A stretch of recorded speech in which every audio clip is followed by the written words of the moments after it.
WNYC Studios is supported by Odoo. When you buy business software from lots of vendors, the costs add up and it gets complicated and confusing. Odoo solves this. It's a single company that sells a suite of enterprise apps that handles everything from accounting to inventory to sales. Odoo is all connected on a single platform in a simple and affordable way. You can save money without missing out on the features you need. Check out Odoo at odoo.com. That's odoo.com.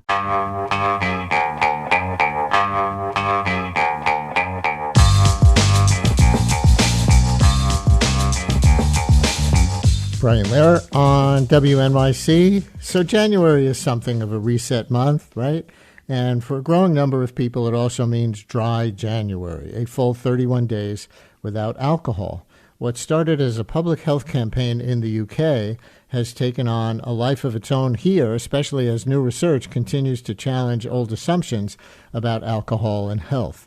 Allie Volpe is a correspondent at Vox, and one of her projects now is a 5-part newsletter course, very relevant to the conversation we're about to have with her. Here's how that project is described on Vox.com. Whether you just want to complete a successful month without drinking, or you're hoping to reevaluate your relationship to alcohol altogether, we're here to help. Welcome to Even Better's Guide to Drinking Less. In this 5-part newsletter course, I'll bring you expert-approved tips and tricks to guide you through 30 days without alcohol and enjoy it, too. We'll learn about the social and ritualistic aspects of drinking and what to do when you just want a glass of wine to wind down after a long day, unquote. So if you want to sign up for that, it's Even Better's Guide to Drinking Less, and Allie Volpe joins me now. Allie, welcome back to WNYC. Thank you so much for having me.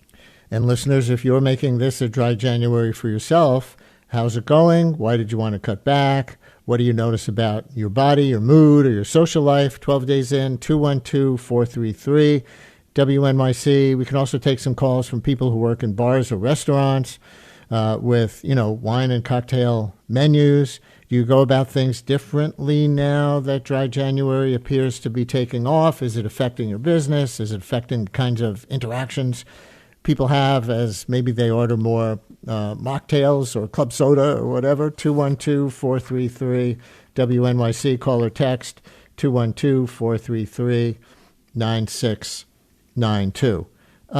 So this is not new. We've talked about dry January for a number of Januaries already on the show. Is something really shifting in America's relationship with alcohol as a result?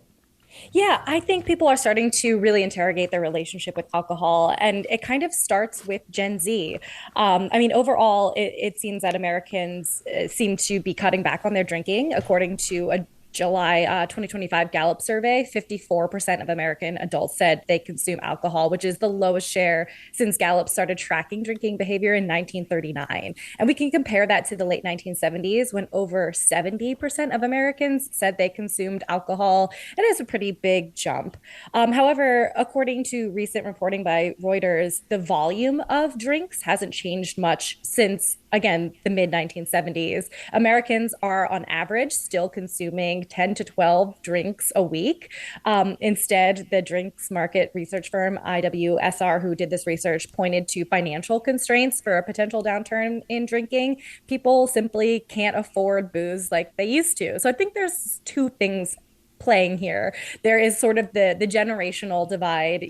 There's been a lot of reporting on younger folks who are not drinking as much.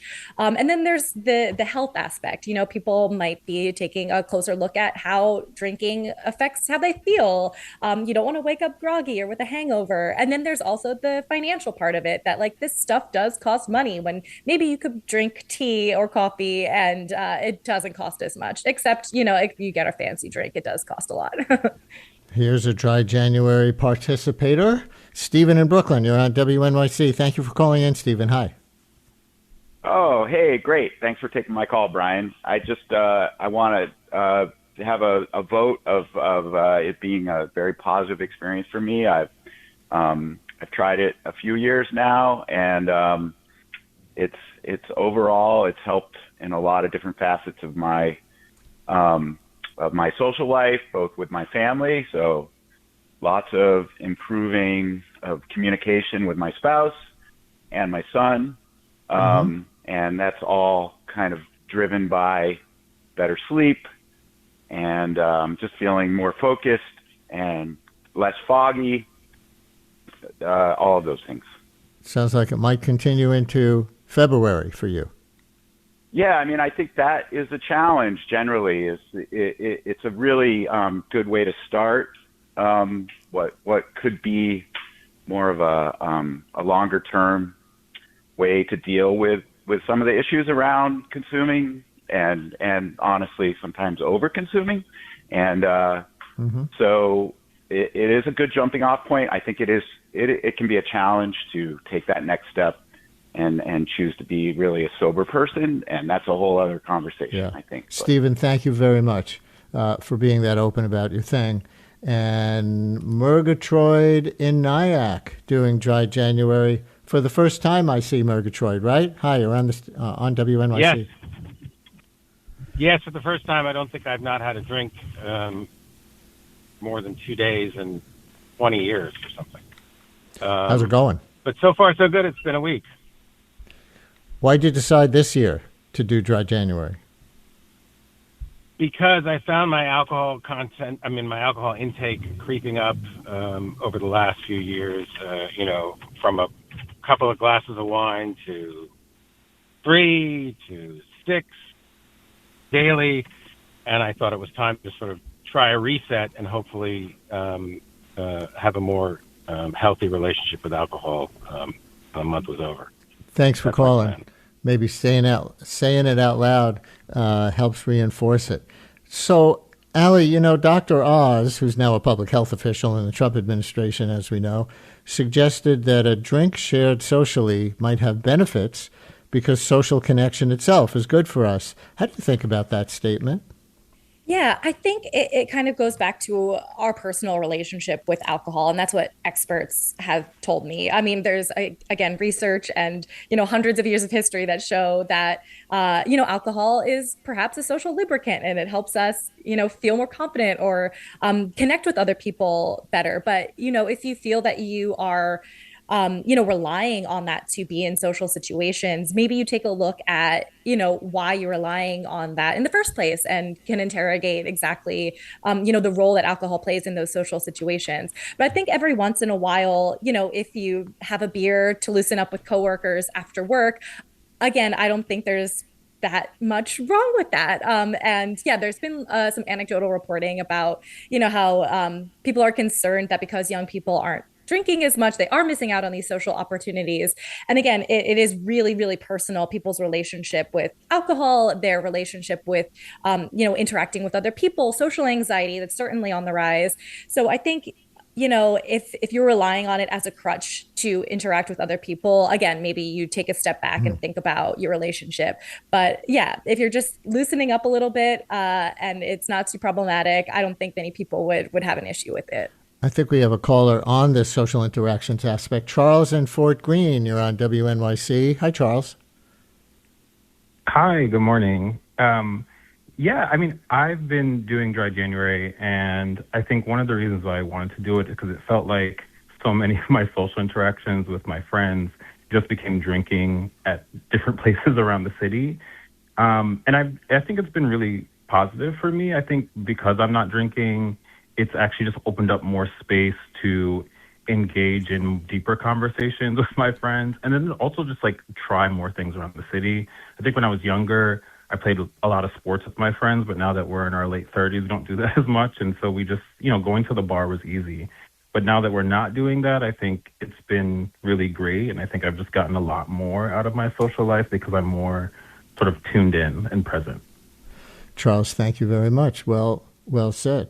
Do you have tips in your course, Allie? Like if alcohol is standing in for relaxation or connection in particular, how can people replicate those rituals without drinking? Yeah, like Charles mentioned, really taking stock of how you used to connect with people, or maybe that you are using bars as a crutch. What I found really helpful is to think back on the social situations that you enjoy and that you really connect with people. Like, where are you feeling really connected with your friends? What are you doing? How do you feel like you're having fun?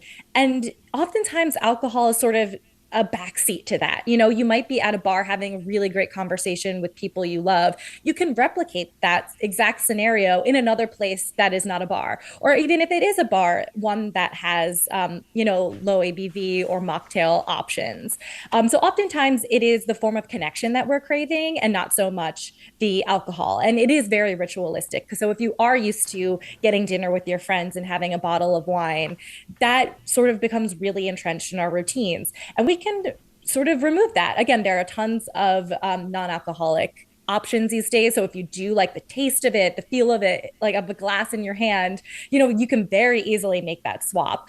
But if that's something you're not interested in, again, it's taking the core of what that social interaction is and just moving it into a different environment.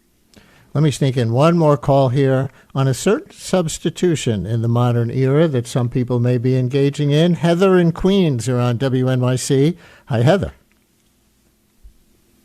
Hi, Brian. Thanks for taking my call. I'm a very lightweight when it comes to THC and cannabis, so I have to be careful, like my dosing. But once I got it down, I cut alcohol out for January. I'm doing California Sober January.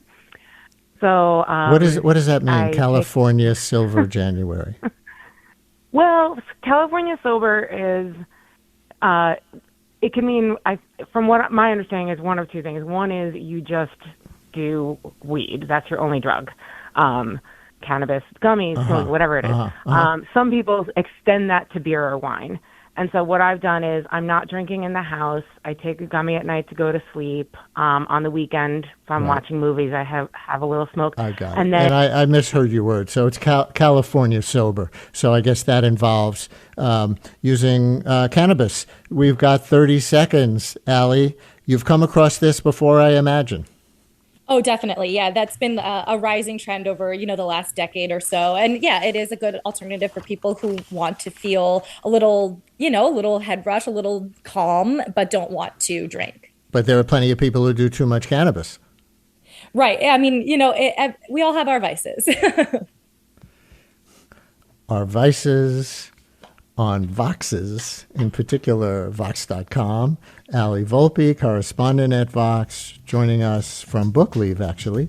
You can still sign up for her 5-part newsletter course on Vox.com. It's called Even Better's Guide. They have the series Even Better's Guide to Drinking Less. Allie, thank you so much. Happy to be here. Thank you. And that's the Brian Lehrer Show for today. Thanks for listening. Thanks for participating. And stay tuned for all of it.